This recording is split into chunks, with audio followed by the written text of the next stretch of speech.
Tem uma dúvida a respeito da Bíblia? Tem uma dúvida a respeito do cristianismo?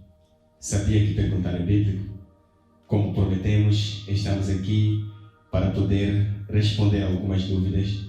Recebam as nossas cordiais saudações e sejam todos bem-vindos ao programa Perguntar é Bíblico, um quadro do canal Graça Regeneradora. Queremos aqui convidar e receber nos nossos estúdios o nosso irmão Janu Marimira, como nós havíamos prometido.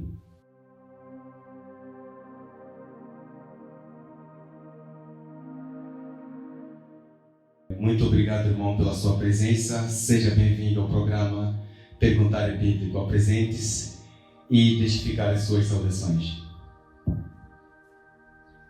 Graças a Deus, amados. Chamo-me Janu Fernando, mais conhecido por Janu. É uma grande honra poder estar aqui no canal, junto com o irmão Gabriel, para junto conversarmos em torno de algumas questões que foram lançadas.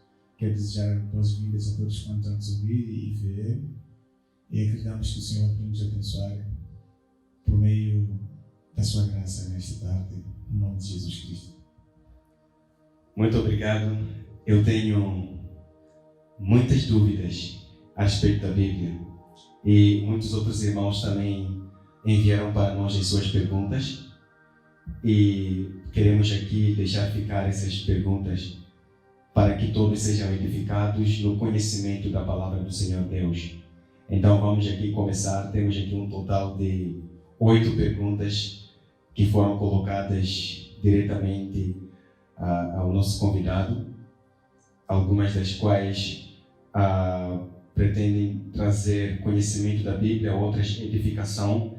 Não temos aqui um tema específico, estaremos aqui respondendo cada pergunta de acordo com cada área que nos foi solicitada. Então, prepare-se, leve aí o seu caderno de anotações, porque nós seremos grandemente abençoados de acordo com a vontade de Deus. Temos aqui a primeira pergunta: o que é a espada do Espírito? Bem, acredito que esta pergunta foi colocada de acordo com o texto de Efésios capítulo 6, quando o apóstolo Paulo começa a descrever as armaduras de Deus. E quando falamos da espada do Espírito, nós temos aí a resposta para esse irmão, exatamente no livro de Efésios capítulo 6, versículo número 17. Está escrito aí na parte B, saliente na parte B, está escrito aí: usai igualmente a capacete de salvação e a espada do Espírito, que é a palavra de Deus. Então, a espada do Espírito é a palavra de Deus. Paulo nos dá a ideia da espada porque a palavra de Deus é considerada uma espada que corta todos os laços do mal.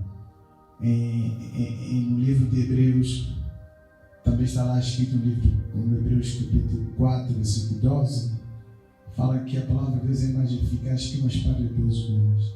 Então, a ideia do autor é que a palavra de Deus tem 2 importâncias que dá aqui citar. Primeiro, por meio da palavra nós atacamos as afrontas do inimigo, e também por meio da palavra nós nos defendemos desta afronta do inimigo. Então, o apóstolo Paulo nos dá a ideia da palavra espada para cortar os laços do inimigo. É dessa forma que nós precisamos aqui entender. Vamos dar um exemplo. Estás a dormir, irmão, e tens maus sonhos, e você sabe que este sonho é gerado pela fonte satânica, e você tem conhecimento da palavra. Você rejeita. Ao rejeitar é que você está a cortar todo aquele link das trevas que outrora tem a manifestar na sua vida. Vamos dar exemplo: alguém amaldiçoa alguma palavra errada. Você é isso aqui. Você usa a palavra para se defender disto e atacar também o inimigo, rejeitando a palavra. Então temos que entender profundamente a palavra para também sabermos aplicar nos nossos modos de vida. Então, em jeito de resumo e conclusão, diríamos que a espada do Espírito é a palavra de Deus. Com certeza. Graças ao Senhor Deus. Temos aqui a pergunta número 2, que o nosso convidado aqui vai nos ajudar também a responder. É, na verdade, uma pergunta muito interessante, que é muito oportuna nos momentos em que estamos a viver. Momentos em que ouvimos muitas vozes. Como é que nós podemos conseguir identificar a voz de Deus? Bem, essa é uma pergunta muito simples, mas também que gera aí muito entusiasmo, né? As pessoas têm muitas dúvidas como posso reconhecer a voz de Deus. Primeiro, até que a ideia não para de reconhecer. Eu ia partir da ideia de conhecer a Deus. Nós reconhecemos a voz dos nossos parceiros devido à convivência.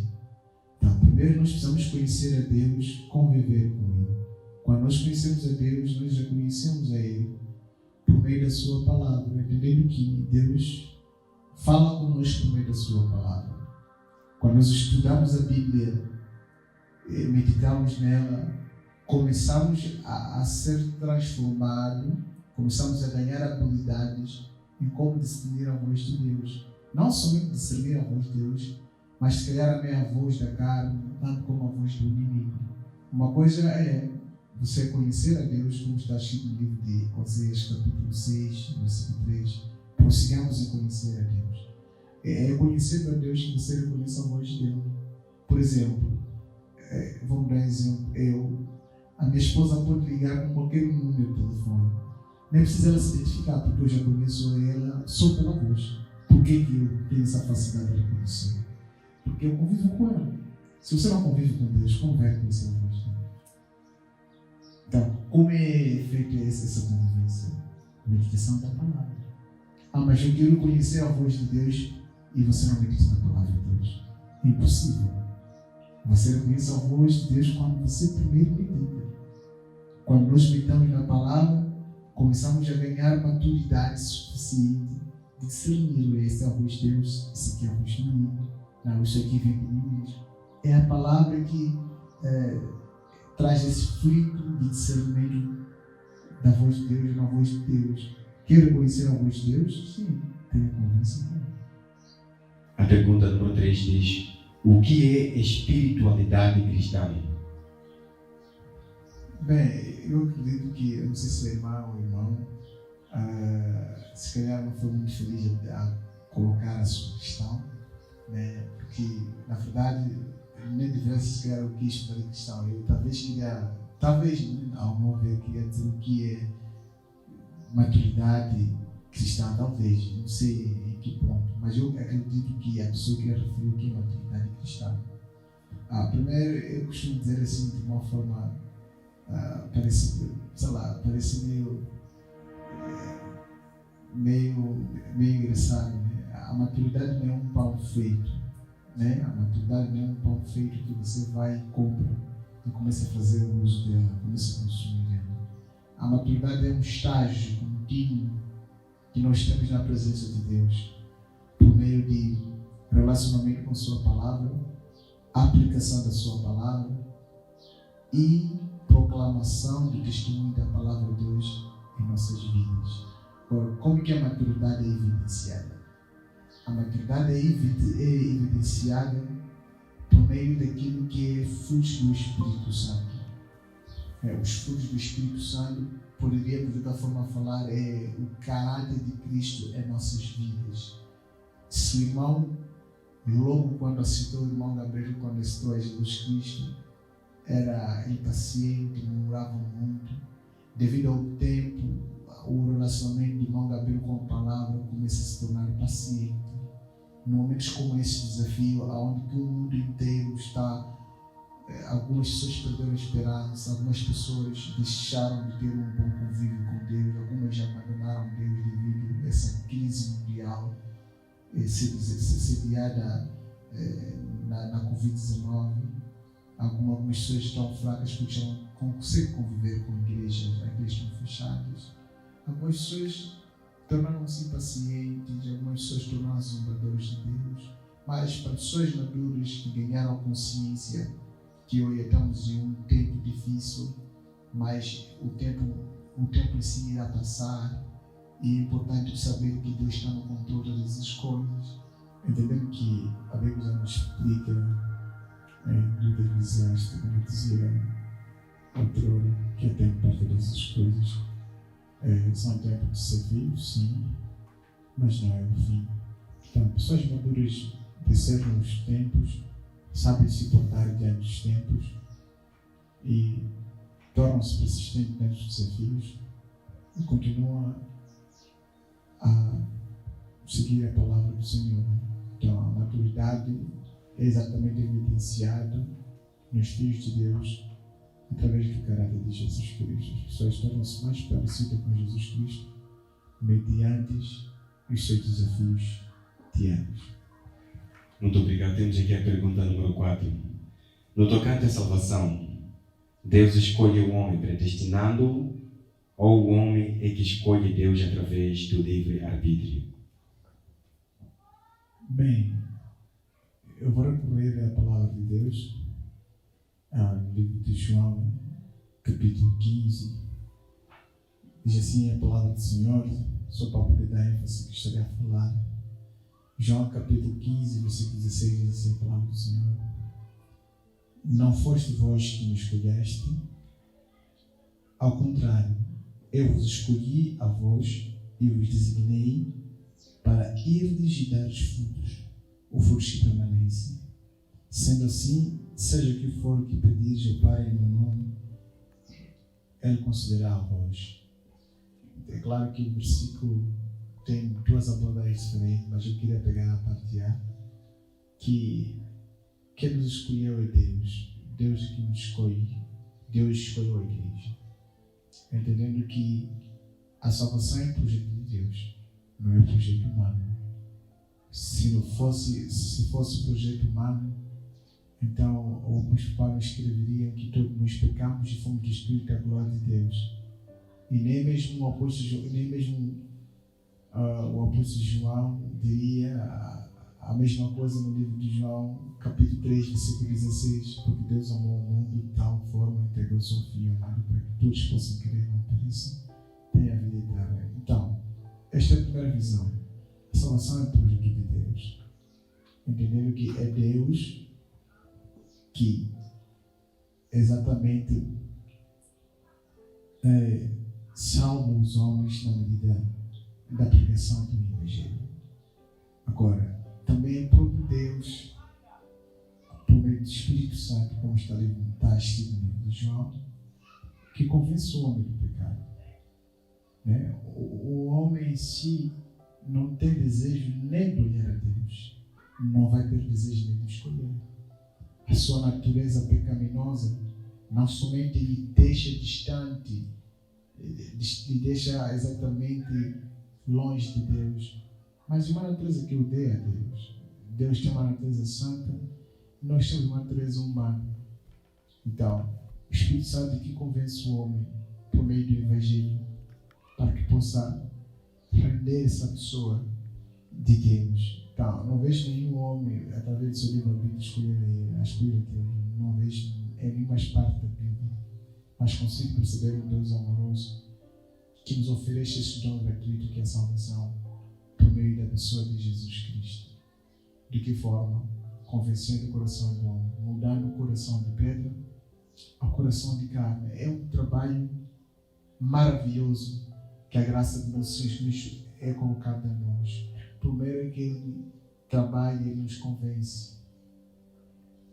E segundo, Ele começa a nos amadurecer até chegar à questão da glorificação. Então, para mim, a salvação é obra divina. Nenhum homem, na sua depravação, na sua total depravação, aceita Deus. O homem odeia Deus. Glórias a Deus. Vamos aqui dar continuidade. Acredito que deu para entendermos já a posição que foi aqui colocada. Baseado então no livro na epístola, na primeira epístola do apóstolo João, no capítulo 5, versículo 16, que tipo de pecado é pecado de morte? Bem, esse é um versículo que cria muitos debates. Primeiro que o apóstolo João esteve a dar uma instrução a uma igreja.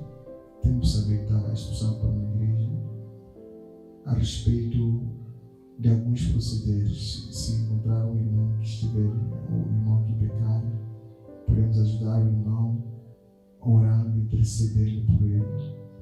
Não exatamente criar fofocas, debates a respeito das fraquezas de alguns irmãos que já foram identificados. Ele faz menção a dois tipos de pecado, né? Um que é por morte e um que não é. Agora, tem uma coisa importante aqui, Gabriel, é que a Bíblia não especifica uma lista de pecados para mortes e uma lista de pecados que não é para a morte. Então, nós como filhos de Deus, primeiro temos que entender que todo pecado tem consigo consequências imediatas, algumas imediatas, algumas que a longo tempo se manifestam como a sua sentença. Então, eu entendo que o pecado para a morte são normalmente pecados cometidos de forma deliberada, deliberadamente, constantemente. E são esses pecados que a pessoa faz uma programação contínua e tem como impacto uma morte física. O pecado para a morte é exatamente alguém que conheceu a Jesus Cristo, então mergulha-se no pecado e começa a manchar o nome de Jesus Cristo. Começa a colocar aquilo que Jesus Cristo é que vocês fazem com que o nome seja manchado devido aos vossos montes de ventos. Então, não tem exatamente uma especificação de quais são os pecados, mas eu consigo perceber que são pecados gerados de forma voluntária. Aquilo que escreveu o escritor da lei dos Hebreus, capítulo 10, 16. Se continuares a pecar deliberadamente, não há mais espaço para sacrifício. Eu consigo entender dessa forma, são os pecados que levam à morte. Agora, talvez em essa consonância, talvez poderia atribuir como um pecado para a morte, se calhar aquilo que falou Jesus Cristo. A blasfêmia contra o Espírito Santo. Esse não será perdoado. Desculpe só lhe cortar. Nós temos uma pergunta dessas, não é? Já que já está respondendo, não é? Queria só colocar, deixar logo ficar essa pergunta. Baseado no livro de Mateus 12, versículo 31 até versículo 32, temos aí a pergunta: o que seria o pecado, não é? Que pecado podemos considerar blasfêmia contra o Espírito Santo? A pergunta foi colocada assim: que pecado pode ser considerado blasfêmia contra o Espírito Santo? Bem, a pergunta é muito simples e a resposta também está no versículo. Veja uma coisa importante: os fariseus não poderiam fazer o que Jesus fazia. E por eles não conseguirem fazer, odiavam tudo o que Jesus fazia.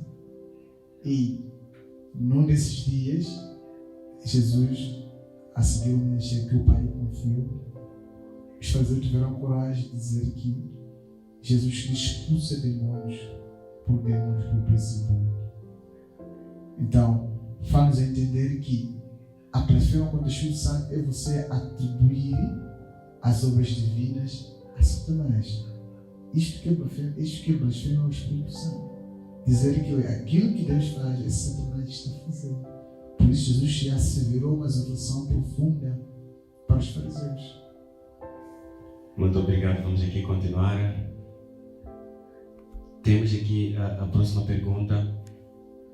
Acredito que os irmãos lá estão sendo grandemente abençoados com as respostas aqui do nosso convidado. Isaías 38, versículo 5. O rei Ezequias recebeu a orientação de arrumar a sua casa porque morreria. A Bíblia diz que ele orou e o Senhor Deus acrescentou mais 15 anos de vida. A pergunta é: por que o Senhor Deus voltou atrás na sua decisão de dar a vida do rei Ezequias, porque em outras passagens da Bíblia diz que o Senhor Deus não é um homem para que minta, nem filho do homem para que se arrependa. O que fez com que o Senhor voltasse para trás e perdoasse e desse mais anos de vida ao rei Ezequias? Bem, essa pergunta é muito pertinente. O Espírito Santo me faz levar a uma viagem que tive há 6 anos atrás. Alguém disse: olha, como que se explica que um Deus de justiça permitisse que aquela mulher que foi encontrada no próprio ato de adultério vivesse, enquanto foi o mesmo que escreveu no Antigo Testamento que aquele que foi encontrado nesse cenário tem que ser apedrejado à morte. Sabes, eu fiquei sem palavras naquele tempo, 2012, isso era 2012, dezembro de 2012. Eu não tinha resposta, mas de repente algo subiu ao meu coração que foi uma espontânea. Eu só disse assim para você: o mesmo Deus de justiça também tem a face de Deus de misericórdia. E porque Ele é soberano, faz o que convém, manifestou a sua face de misericórdia para aquela senhora. E ninguém vai protestar com nada. Por isso naquele cenário, para chegar nesse, Jesus deu uma pergunta a eles: aquele que não tem pecado, tira a primeira pedra. Ninguém tirou porque sabiam que eram pecadores, porque a palavra de Deus não somente expõe o caminho que devemos seguir, mas também expõe as nossas fraquezas. Então, por que exatamente Deus permitiu com que, falou que 15 anos, falou que ele morreria, e simplesmente Deus manifesta a sua misericórdia para quem quer, e ninguém vai discutir isso diante de Deus. Agora alguns vêm uma ideia: não, mas também Deus manifestou o seu favor para o rei, porque o rei era muito bom, tinha boas obras que ele fez no passado, e ele diz ainda que ele foi fiel, foi digno à sua palavra. Mas enfim, eu consigo perceber que Deus manifestou a sua misericórdia para com ele, porque assim ele quis. Agora, quem é o homem para poder questionar a misericórdia de Deus? De maneira nenhuma, para mim, que não temos esse poder. E graças a Deus estamos aqui com a pergunta número 8, a última pergunta. E é uma pergunta muito desafiadora, que tem, se calhar, o teor de mais trazer uma curiosidade bíblica, né, para um dos nossos irmãos que colocou aí a pergunta.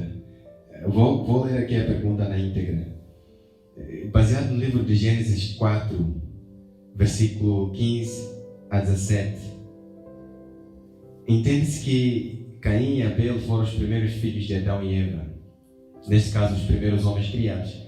A Bíblia diz: após Caim matar a seu único irmão Abel, foi viver na terra de Note, onde conheceu a sua mulher.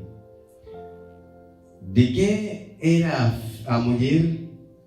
Ok, vou repetir. De quem era filha a mulher que Caim conheceu, não é? Sabendo que Adão e Eva só tinham esses 2 filhos e que Sete nasceu depois da morte de Abel. Esta mulher com quem Caim casou, em outras palavras, de onde que ela saiu? Era filha de quem?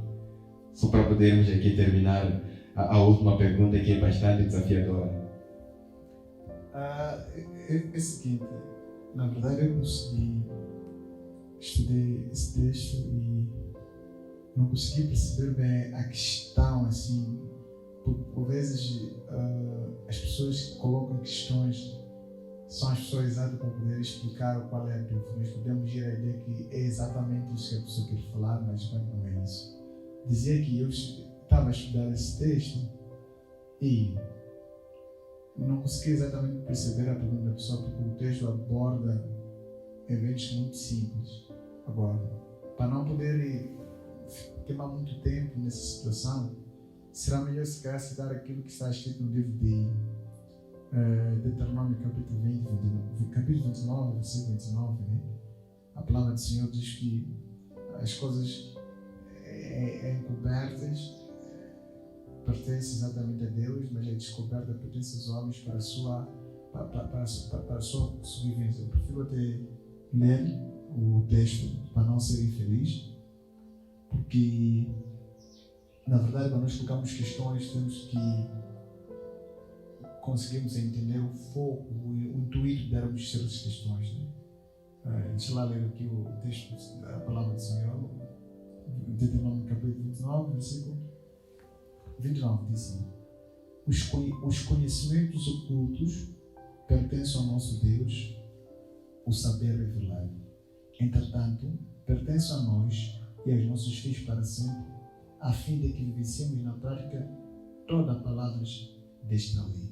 Então, há conhecimento que é nos revelado de forma simples, que é benéfico para nós, mas há conhecimento que, não somente essa questão, há várias questões que ainda é um culto que pertence a Deus. Agora, o que é importante é a gente nos posicionarmos quando estamos a meditar na palavra de Deus e colocarmos questões que exatamente a Bíblia nos apresenta. Porque há pessoas, vamos dar exemplo daquelas perguntas que nos colocam, né? Será que Jesus era negro ou era branco? A Bíblia não tem registro esses questionamentos. Quem diz não, era negro, não, aquele era branco. A Bíblia não mostra esse registro. Adão e Eva era quem era branco ou negro. A Bíblia não mostra esse registro. E nem convém a nós. Queremos saber se era um branco, será que Adão era gordo, era magro. E são curiosidades que a dados momentos a gente, quando insiste, acabamos caindo em heresias, em mentiras. Porque eu já vi muitas pregações de pessoas que pregam a Bíblia antes de Gênesis. Antes de Gênesis não existe um evento tão longo, mas as pessoas começam a ministrar antes de Gênesis. Havia aquilo, havia isso, mas então temos que ser mais equilibrados, abordarmos o que está escrito, o que é de nosso proveito, para evitarmos nascer e trazer a revelação, trazer a heresia. Eu, sendo sincero, não conseguia ao certo perceber qual era o intuito da pessoa.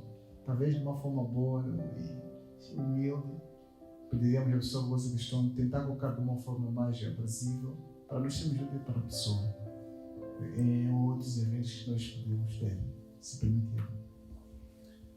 Graças a Deus, mas eu vou tentar aqui, por exemplo, tentar trazer a mente do irmão que colocou. E na verdade no mundo existiam Adão e Eva, e eles tiveram 2 filhos, Abel e Caim. Tanto que quando Caim se apartou, ou quando matou seu irmão, se apartou dos mandamentos de Deus, neste caso, ele saiu para uma outra terra e lá foi encontrar a sua esposa. O que quer dizer? Quando Adão e Eva estiveram ou foram criados, eles nasceram os 2 filhos. Em toda a terra haviam 4 pessoas. Havia 4 pessoas em toda a terra. Com a morte de Abel ficaram 3 pessoas.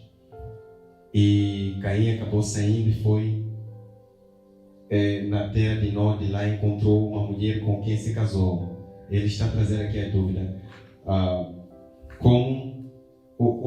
De onde é que saiu essa mulher? Se os únicos homens, os únicos seres da mesma espécie que existem ou que existiram naquele tempo estavam naquele lugar que Caim saiu, mais ou menos por aí. Onde que essa mulher, de onde que essa mulher vem?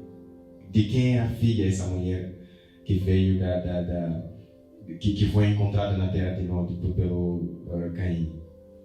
Eu percebi a questão, mas uma coisa que tem que se levar também real é que eu chamo de dizer, é que a Bíblia não descreve todos os eventos de suas personagens.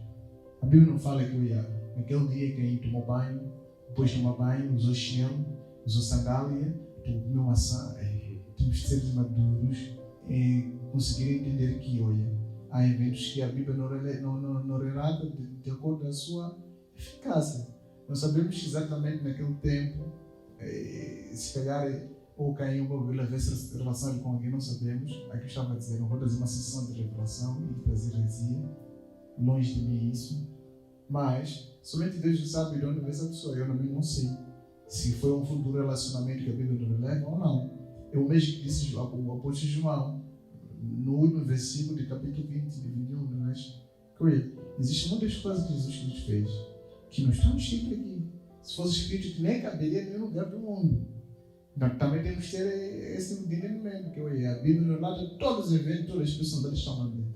Há muita coisa de mundo das personalidades que não estão lá, mas Deus permite que as coisas mais essenciais são aplicáveis nessas vidas e edificam a nossa vida. Eu prefiro parar por aqui, eu percebi a ideia, mas vim por aqui. Graças a Deus, muito obrigado. Acredito que ficou a ideia de que realmente as coisas ocultas são para Deus e as coisas reveladas são para os homens, como deixou ficar aqui o nosso convidado. Agradecemos aqui a presença do nosso convidado, Janô Marineira, que esteve aqui conosco apresentando este programa Perguntário Bíblico. Estamos já prestes a encerrar esta sessão. Antes, porém, queremos deixar a oportunidade ao nosso convidado, servo de Deus, para deixar ficar uma palavra de encorajamento em curto tempo, para poder abençoar as pessoas que estão lá do outro lado acompanhando este vídeo e aqueles que enviaram aqui as suas perguntas. Bem, para poder terminar, é importante sabermos que somente Deus é que tem um futuro melhor para nós. Assim como está escrito no livro do profeta Jeremias, capítulo 29, versículo 11, que somente eu, o Senhor, nesse caso, sabe qual é o melhor futuro para nós. Ele tem planos, bons planos, planos de prosperidade para conosco. Talvez podemos ser precipitados devido a qualquer situação de dificuldade que nós tenhamos a vivenciar de forma particular, como família ou como igreja, porque não dizer como no mundo inteiro. Mas a verdade é que todas as coisas elas cooperam para o bem daqueles que amam ao Deus. Então, o que é importante, vamos persistir em poder buscar a face do Senhor, porque é somente no Senhor que é o nosso refúgio. É somente no Senhor onde nós temos a resposta para todo tipo de inquietação que apoquenta a nossa alma. Lembrando que a palavra do Senhor diz que precisamos nos aproximar do trono da graça. Em tempos como esse, facilmente as pessoas distanciam-se de Deus, mas esse não é o nosso foco. O nosso foco é nos aproximar no trono da graça, porque é lá onde há nosso socorro, é lá onde nós temos resposta e em tempos de necessidades. Esses são tempos desafiadores. Vamos permanecer na presença do Senhor, lugar de refúgio, lugar de resposta e também, sobretudo, lugar de providência divina. Graças a Deus, agradecemos a Deus pela vida do irmão Janô. Muito obrigado por ter aceito o nosso convite. E aí, irmão que está do outro lado, comente o que achou da entrevista, deixe ficar aí a sua opinião sobre próximos temas que gostaria de ouvir aqui no programa Perguntário Bíblico, porque o irmão que está lá é que faz esse programa. Então queremos dar a vocês todos a oportunidade de deixarem ficar as vossas questões. Estaremos contando com servos de Deus, com servos de Deus, para nos ajudarem a responder como bem sabem. Fiquem na paz do Senhor. Nós nos despedimos aqui, nos dispersamos deste momento. Nos vemos no próximo programa Perguntário Bíblico.